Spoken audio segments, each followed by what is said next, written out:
जुमे को Iran America अमन deal पर दस्तखत से पहले ही अमेरिका ने ईरान के समंदरी नाकाबंदी खत्म कर दी।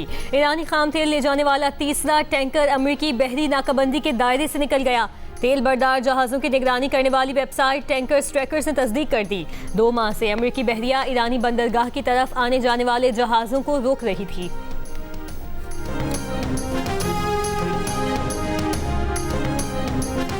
अमेरिकी सदर ट्रंप ने कहा है कि ईरान मुआहदे को कांग्रेस भेजने का ख्याल अच्छा है। ईरान डील कांग्रेस को नजरसानी के लिए भेजी जा सकती है। नया मुआहदा ईरान के न्यूक्लियर सलाहियत के खिलाफ दीवार है।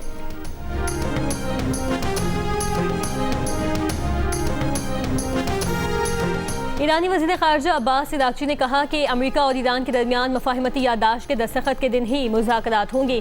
पहले मरहले के बाद हतमी डील के लिए 60 रोज़ में मुज़ाकरात होंगे। जौहरी मसला और पाबंदियों के खात्मे पर बातचीत होगी।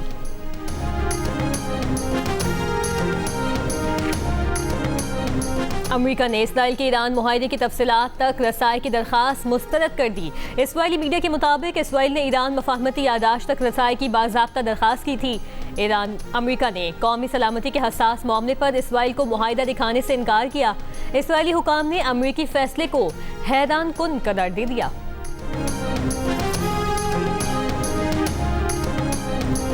वज़ीर आला सिंध मुराद अली शाह आज दोपहर सूबाई बजट पेश करेंगे। हुकूमती ज़राए के मुताबिक सूबे के गैर तरक्याती बजट के लिए 2560 अरब रुपए मुख्तस करने की तजवीज़ है।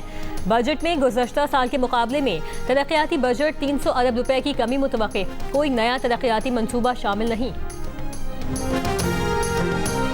बलोचिस्तान का आइंदा माली साल का बजट आज सूबाई असम्बली में पेश किया जाएगा। ज़राए के मुताबिक बजट का मजमूई हजम 1100 अरब रुपए से ज़ायद होने का इम्कान।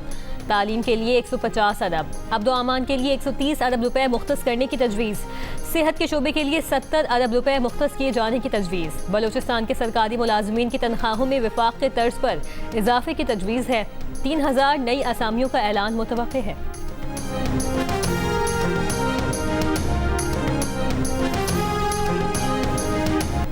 खैबर पख्तूनख्वा के आइंदा माली साल के 3 महीने का बजट पेश करने के हवाले से महकमा खजाना को वज़ीर आला सुहेल आफरीदी की जानिब से अभी तक अहकामात नहीं मिले। सरकारी हुकाम के मुताबिक महकमा खजाना ने आइंदा माली साल के लिए 2 बजट तैयार कर रखे हैं। एक मुकम्मल बजट है जिसका हजम 2200 अरब रुपए से ज़्यादा है। दूसरा बजट 3 महीने के लिए तैयार किया गया है जिसका हजम 300 अरब रुपए से ज़्यादा है। छमाही बजट के दौरान सिर्फ जारी और गैर तरक्याती अखराजात की मंजूरी दी जाएगी। इस अरसे में सूबे में किसी नए तरक्याती मंसूबे के लिए फंड्स जारी नहीं किए जाएंगे।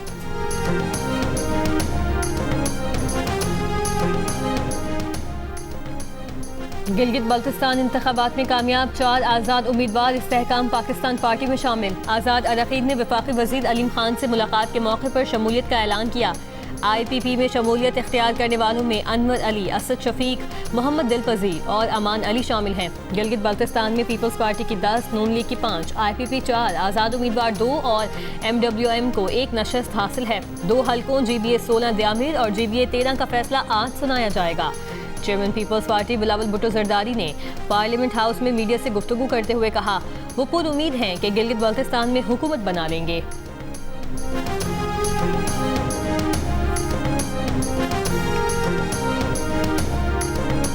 आप बना पाएंगे? मैं बहुत कॉन्फिडेंट हूँ, हुकूमत हमारा ही है इंशाअल्लाह।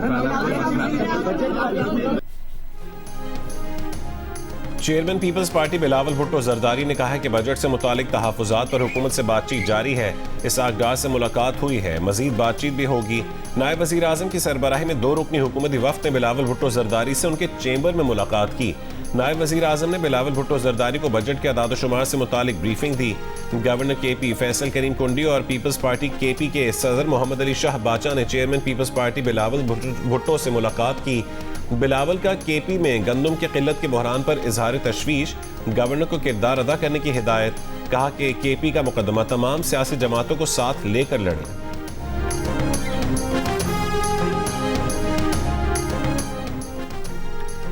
चेयरमैन तहरीक इंसाफ बैरिस्टर गौहर ने कहा है कि वज़ीर आज़म की मुज़ाकरात की पेशकश खुश आइंद है। वज़ीर आज़म को खुद चल कर आना चाहिए। आप वज़ीर आज़म हैं, बानी PTI से हमारी मुलाकात क्यों नहीं करवा सकते? ये अजीब बात है कि हर मर्तबा कहा जाता है पूछ कर बताएंगे। केपी में बजट पास करने के लिए बानी पीटीआई से मुलाकात जरूरी है। Secretary general Tehreek Insaf barrister Salman अकरम राजा ने कहा, पख्तूनख्वा हुकूमत सिर्फ 3 माह का बजट पीपल पास करेगी। बानी पीटीआई से मुलाकात तक हतमी बजट पेश नहीं होगा। बैरिस्टर गौहर का कहना था कि ईरान अमेरिका मुआहदे की तरह पाकिस्तान में भी एक अमन मुआहदा करना चाहिए। मुल्क में सियासी इस्तेहकाम के साथ ही मुआशी इस्तेहकाम आएगा और दिफा भी मजबूत होगा।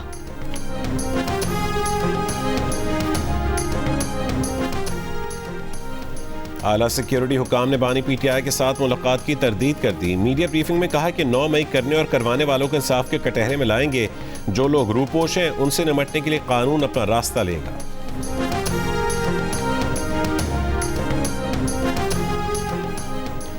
भारत मकबूजा कश्मीर का फौज के जरिए भी कुछ न कर सका, इसीलिए आज़ाद कश्मीर में आग लगाई है। पता था जॉइंट एक्शन कमेटी का एजेंडा क्या है, ये किधर से आ रहे हैं, असल कहानी क्या है, ये सामने आने में वक्त लगा। सिक्योरिटी हुकाम की ब्रीफिंग, बताया कि आज़ाद कश्मीर में बैठकर रियासत मुखालिफ नारे लगाए जा रहे हैं। रियासत हमेशा पहले माँ बन के डील करती है, बाद में बाप बनती है। सिक्योरिटी जराये का कहना था कि आज़ाद कश्मीर हुकूमत ने लोगों को कहा है अपनी दुकानें खोलें, न कि जॉइंट एक्शन कमेटी की जानिब से लगाए गए हैं। उन्होंने अवाम को कहा है जो दुकानें खोलेगा वो उन्हें आग लगा देंगे। जॉइंट एक्शन कमेटी को आईनी और कानूनी तरीके से डील किया जाएगा। सिक्योरिटी ज़राए का कहना है कि कल अदम BLA के बड़े स्पॉन्सर बड़े सरदार भी हैं। ये बलूचिस्तान में सरमायाकारी नहीं आने देना चाहते।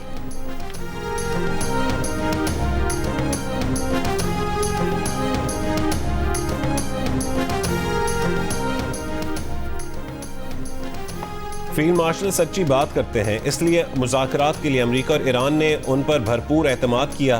वफाकी वज़ीर दाखिला मोहसिन नकवी का पैगाम, अमन कमेटी के खुसूसी इजलास से खिताब, कहा कि फील्ड मार्शल वाहिद शख्स थे जिन पर हर फरीक एतमाद कर रहा था, इसलिए पाकिस्तान ने अमन के लिए कोशिशें की। क़याम अमन के लिए वज़ीर आज़म और फील्ड मार्शल ने अहम किरदार अदा किया। मोहसिन नकवी के उलमा से मुहर्रम में यकजहती का पैगाम देने की अपील, कहा कि दहशतगर्दी के खात्मे के लिए सबको मुत्तहद होना है, फ़िरका वारियत से इज्तनाब करने में ही आफियत है। कौमी पैगाम, अमन कमेटी का किरदार लायक तहसीन है, इसे ज़िली सतह पर फ़आल होना चाहिए।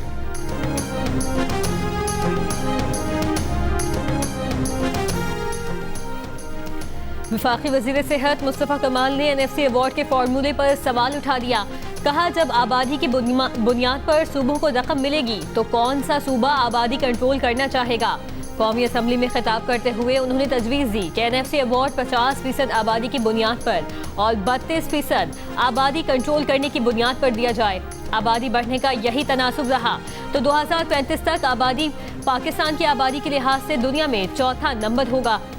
मुस्तफ़ा कमाल का जियो की मुहिम वक्फा को खिराज तहसीन, कहा इस मुहिम से लोगों में आगाही पैदा हो रही है।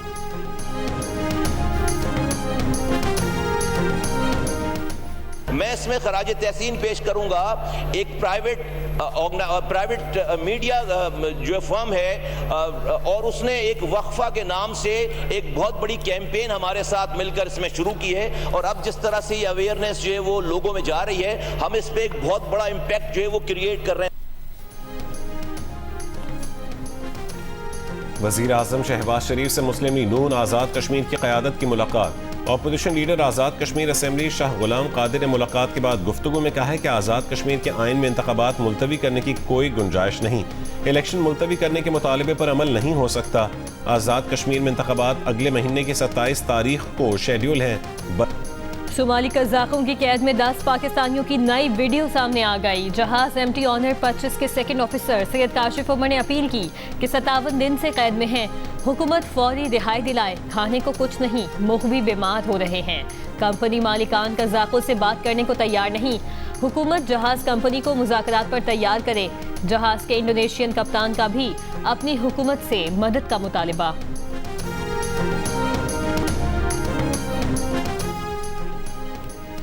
कराची में लियारी एक्सप्रेस वे की रीसेटलमेंट प्रोजेक्ट में 16 अरब रुपए के माली स्कैंडल का इंकशाफ। नैब तहकीकात में पता चला कि ग्रीन बेल्ट, सर्विस रोड्स और ओपन स्पेसेस पर तजावुजात करके प्लॉट्स बनाए गए। हजारों कमर्शियल प्लॉट्स मंजूर शुदा मनसूबाबंदी से हटकर तख्लीक किए गए।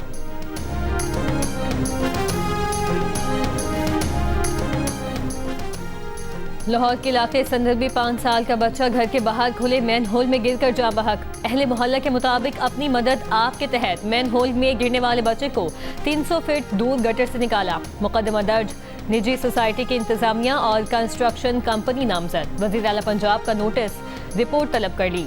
मरियम नवाज ने सोगवार खानदान से इजहार हमदर्दी किया।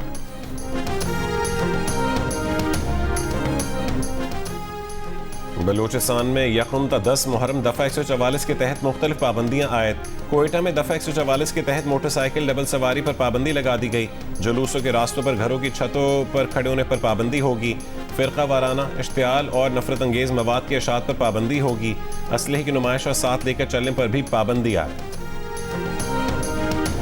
और फुटबॉल वर्ल्ड कप में मेसी की अलजायर के खिलाफ शानदार हैट्रिक। अर्जेंटीना ने अलजायर को 0 के मुकाबले में 3 गोल से हरा दिया। सनसनीखेज मैच में फ्रांस ने सेनेगल को 1 के मुकाबले में 3 गोल से हरा दिया। नॉर्वे ने इराक को 1 के मुकाबले में 4 गोल से शिकस्त दे दी।